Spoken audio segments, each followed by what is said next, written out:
Hello students, ये आपका part 5 video इस चैप्टर का। पार्ट 5 वीडियो में प्रश्नावली 12.2 पे और क्वेश्चन नंबर है 8। कह रहा है फर्श पर एक फूलों का डिजाइन 16 त्रिभुजाकार टाइलों से बनाया गया है, जिनमें से प्रत्येक की भुजाएं 9 सेंटीमीटर, 28 सेंटीमीटर और 35 सेंटीमीटर है।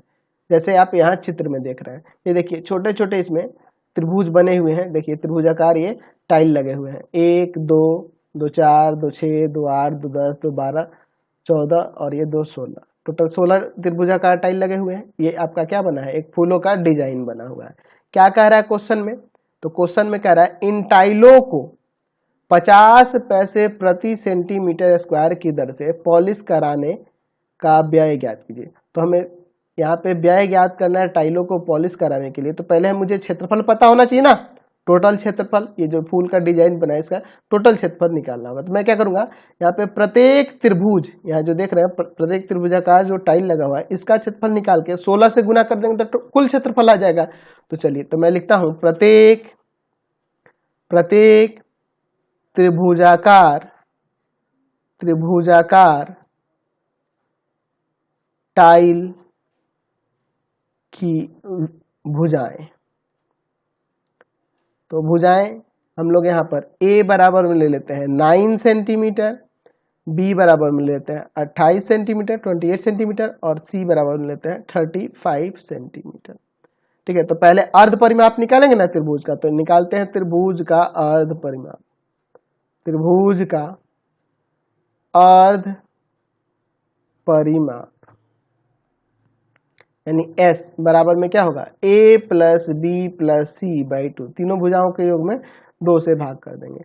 9 प्लस 28 प्लस 35 और बटा में 2 सेंटीमीटर। चलिए अब इनको जोड़ते हैं। तो देखिए 9 है तो 9 और 8 कितना हो जाएगा आपका 17, ठीक है, और 17 में 5 जोड़ देंगे तो आपका आ जाएगा 22। तो 2 यहाँ पे लिखेंगे, 2 बचेगा, 2 3 5 और 5 और 2 7, यानी कि 72 आ गया और बटा में 2 सेंटीमीटर। तो इसको काट देंगे तो 36 बार में कट जाएगा, यानी कि यहाँ पे अर्ध परिमाप आ गया 36 सेंटीमीटर। चलिए अब इसके बाद क्या करेंगे, तो त्रिभुज का क्षेत्रफल निकालेंगे। त्रिभुज का क्षेत्रफल, तो त्रिभुज के क्षेत्रफल के लिए हेरोन सूत्र आप पढ़े हुए हैं, क्या होता है, रूट अंडर s इंटू में s माइनस ए इंटू में s माइनस बी इंटू में s माइनस सी। ठीक है, तो चलिए अब लिखेंगे कि प्रत्येक, ऐसे लिख देते हैं, प्रत्येक त्रिभुजाकार टाइल का क्षेत्रफल, वही ना होगा त्रिभुज का क्षेत्रफल, बराबर में रूट अंडर क्या आ जाएगा, एस की जगह 36 इंटू में 36 माइनस 9 इंटू में 36 माइनस 28 इंटू में 36 माइनस का 35, ठीक है, सेंटीमीटर स्क्वायर। चलिए अब इसे सॉल्व करते हैं। रूट अंडर यहाँ पे देखिए 36, यहाँ क्या आ जाएगा, घटाएंगे तो 36 में से 9 गया आपका 27, फिर यहाँ पर देखिए 36 में से 28 घटाएंगे तो आपका कितना आ जाएगा 8, ठीक है, और फिर यहाँ पर 1 सेंटीमीटर स्क्वायर। तो यहाँ रूट अंडर 36 है ना जी, तो इसको हम लोग लिख सकते हैं 6 गुना 6, और यहाँ पर आपका 27 है तो यहाँ पर आप लिख सकते हैं कितना हो जाएगा जी, तो 3 गुना 3 गुना 3, और 8 है तो 2 गुना 2 गुना 2, ठीक है, सेंटीमीटर स्क्वायर। चलिए अब आगे सॉल्व करते हैं। तो यहाँ देखो 6 का पेयर बन गया है, 3 का भी बना है और 2 का भी बना है, देख लीजिए, तो 1 3 और 2 बच जाएगा अंदर, सेंटीमीटर स्क्वायर। तो यहाँ 6 तिया 18, 18 दूना 36 आ जाएगा, ठीक है, देख रहा है ना जी। चलिए 36 रूट 6 सेंटीमीटर स्क्वायर। यहाँ पर अगर हम लोग रूट 6 का वैल्यू रख देंगे तो यहाँ पे रूट 6 का वैल्यू हम लोग रख देंगे 2.45 होगा। अब 36 में यहाँ पे गुना कर दोगे तो कितना आ जाएगा, 36 से गुना करने पर, 36 में गुना कर देंगे 2.45 से तो आपका आ जाएगा 88.2 सेंटीमीटर स्क्वायर। ये क्या हुआ, प्रत्येक त्रिभुजाकार टाइल का क्षेत्रफल हो गया। तो हम लोग लिखेंगे फूल, है ना, कुल फूल के डिजाइन का क्षेत्रफल, यही ना हमें निकालना है। उसके बाद हम लोग कॉस्ट निकालेंगे, फूलों के डिजाइन का क्षेत्रफल, है ना, फर्श पर बने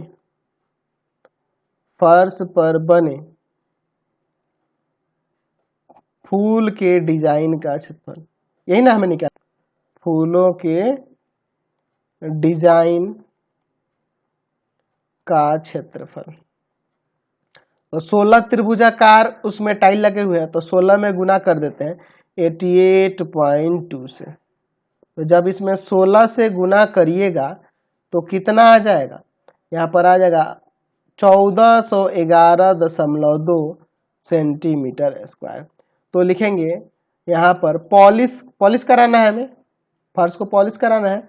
अच्छा, पॉलिश कराने का व्यय, ठीक है, यहाँ पे डिजाइन को पॉलिश कराने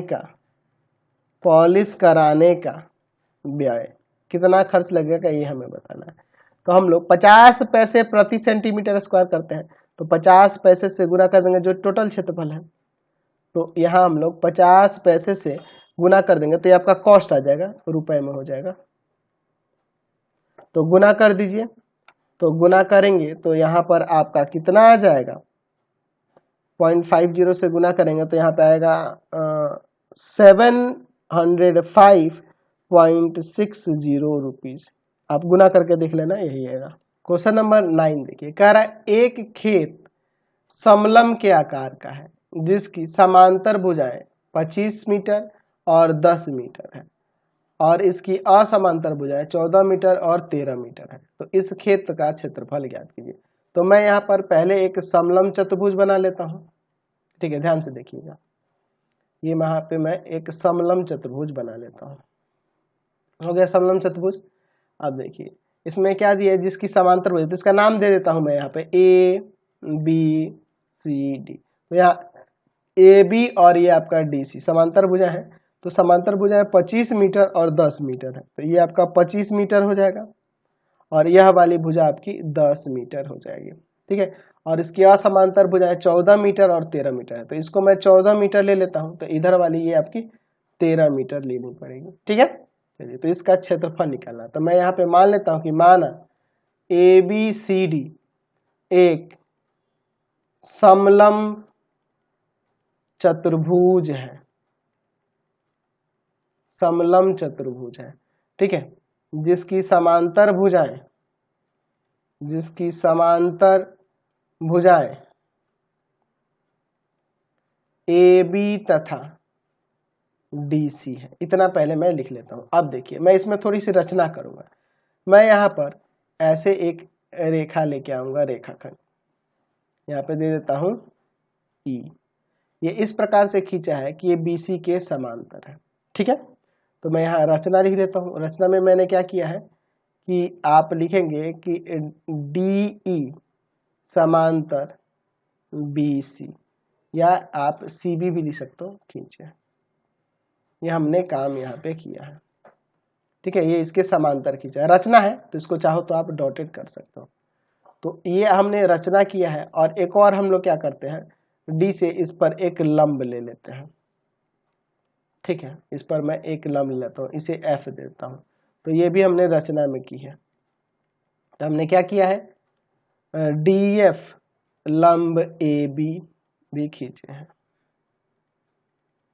इतना काम किए हैं, ठीक है। अब इसके बाद देखिए यहाँ पर हमने जब DE समांतर CB खींचा है, इसका हल देखिए, हमने DE समांतर CB खींचा है रचना से, और यहाँ पर चूंकि आपका AB समांतर है DC के, तो आपका DC समांतर EB भी हो जाएगा, या DC समांतर EB भी हो जाएगा, क्योंकि AB समांतर है DC के। ये पूरा इसके समांतर है, तो ये भी तो इसके समांतर हो जाएगा ना। तो जब आमने सामने, ये देखिए एक आपका चतुर्भुज है और आमने सामने की भुजाएं समांतर हो गई, तो इसलिए यहाँ पे लिख सकते हैं कि आपका यह BCDE एक समांतर चतुर्भुज है। यह आपका समांतर चतुर्भुज है। तो जब ये समांतर चतुर्भुज हो गया यह, तो इसकी ये देख लीजिए BCDE आपका समांतर चतुर्भुज हो गया। तो आमने सामने की भुजाएं बराबर और समांतर हो जाएंगी। तो ये देख लीजिए, यहाँ बराबर हो जाएंगी ना, समांतर तो दिया ही है, तो ये भी नहीं समांतर चतुर्भुज। तो ये 10 है तो ये भी 10 मीटर, ठीक है। और ये 13 है तो ये भी आपका 13 मीटर हो जाएगा। समझ गए ना। तो इसलिए यहाँ पे लिख देंगे कि DC बराबर में EB बराबर में 10 मीटर और आपका BC बराबर में आपका ED लिख दें या DE भी लिख सकते हैं। ED बराबर में 13 मीटर, ठीक है। अब देखिए, अब यहाँ पे सोचो, ये 10 है, ये 10 हो गया। अच्छा, टोटल यहाँ से यहाँ 25 है, तो ये AE क्या हो जाएगा? तो ये जो AE है हमें प्राप्त हो जाएगा AB में से हम लोग जब EB घटा देंगे, यानी 25 मीटर में से घटा देंगे 10 मीटर, यानी ये 15 मीटर आ जाएगा। तो AE कितना आ गया? 15 मीटर आ गया। समझ गए। अब आपके मन में यह भी क्वेश्चन निकल रहा होगा, सर ये सब क्यों कर रहे हैं? तो हम लोग समलंब चतुर्भुज का क्षेत्रफल जानते हैं 1/2 समांतर भुजाओं का योग और बीच में उनकी दूरी, यानी कि उनकी ऊंचाई हम लोग कह सकते हैं। तो उसकी ऊंचाई ये DF ही ज्ञात करने के लिए मैं ये सब कर रहा हूँ। अब देखिए, ये त्रिभुज AED में आई है, तो यहाँ तीनों भुजाएं हमें ज्ञात हो गई। अब यहाँ से हम लोग इसका क्षेत्रफल निकालते हैं। त्रिभुज AED में यहाँ पर मैं देख लीजिए, एक को A, एक को B और एक को C बना। तो A बराबर में 13 मीटर, B बराबर में 14 मीटर और C बराबर में 15 मीटर। यही ना हो जाएंगे, 13, 14, 15 दिया है। अब इसका मैं क्षेत्रफल निकालूंगा। तो पहले अर्ध परिमाप निकालता हूं। त्रिभुज का अर्ध परिमाप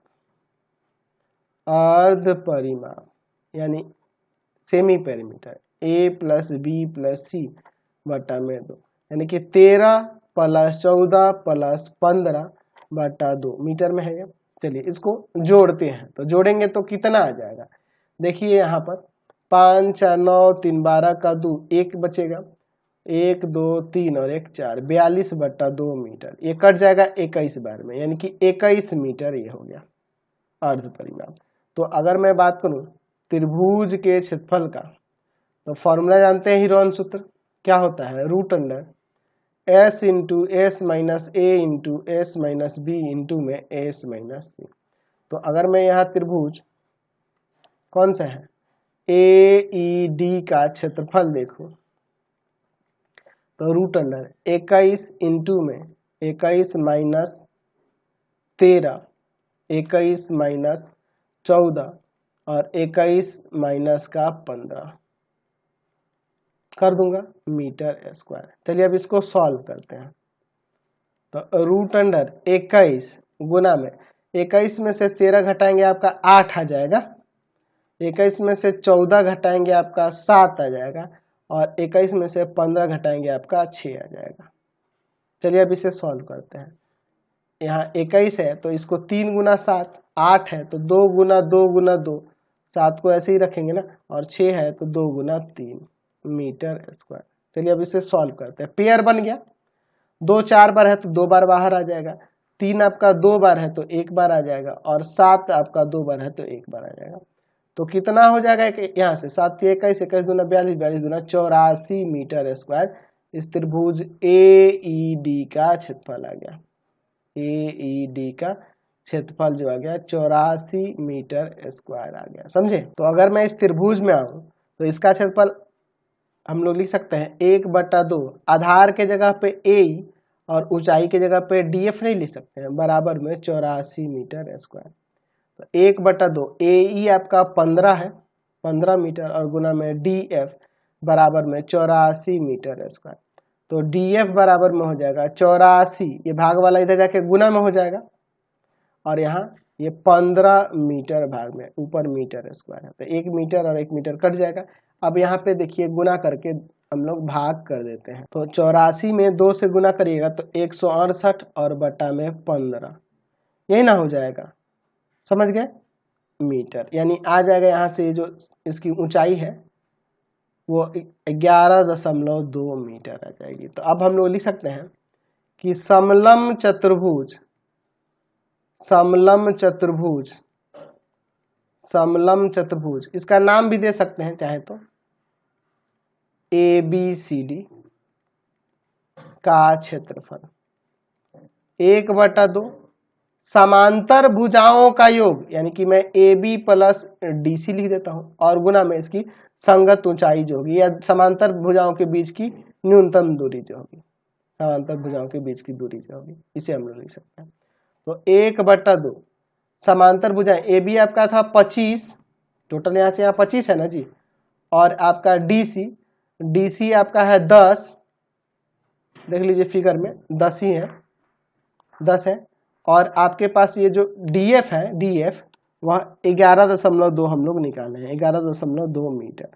तो यहाँ 1/2 गुना में इन दोनों को जोड़ेंगे 35 और गुना में 11.2 मीटर स्क्वायर हो जाएगा, मीटर मीटर मीटर स्क्वायर होगा, क्षेत्रफल है तो मीटर स्क्वायर में होगा ना। तो जब आप 11.2 में भाग कर देते हैं 2 से पहले, तो आपका आ जाएगा इससे कट के 5.6। अब जो 5.6 है उसमें गुना कर दो आप 35 से, तो कितना आ जाएगा यहाँ पर 196 आ जाएगा, 196 मीटर स्क्वायर समलम चतुर्भुज का क्षेत्रफल हो गया। तो यही 2 क्वेश्चन बचे हुए थे, मैंने इस वीडियो में आपको बता दिया। नेक्स्ट वीडियो में हम लोग आगे के क्वेश्चन अब अगले चैप्टर में चलेंगे। आपको हमारे 3 चैनलों को सब्सक्राइब करना होगा। पहला है पाथ फाइंडर क्लासेस छपरा, दूसरा है आपका भारती भवन रविकांत सर, भारती भवन रविकांत सर, रविकांत सर, और तीसरा चैनल है रविकांत सर के नाम से। तीनों को सब्सक्राइब कर लेंगे और इससे रिलेटेड वीडियो के लिए सीधे डिस्क्रिप्शन में जाएंगे और इससे रिलेटेड नोट्स के लिए गूगल पे जाकर सर्च करेंगे www.ravikantsir.in और यहाँ पर जाकर आप सभी क्लासेस के नोट्स और उनके PDF को डाउनलोड कर सकते हैं और पढ़ भी सकते हैं। इंस्टाग्राम और फेसबुक पे पाथफाइंडर क्लासेस छपरा को लाइक एंड फॉलो करना नहीं भूलेंगे।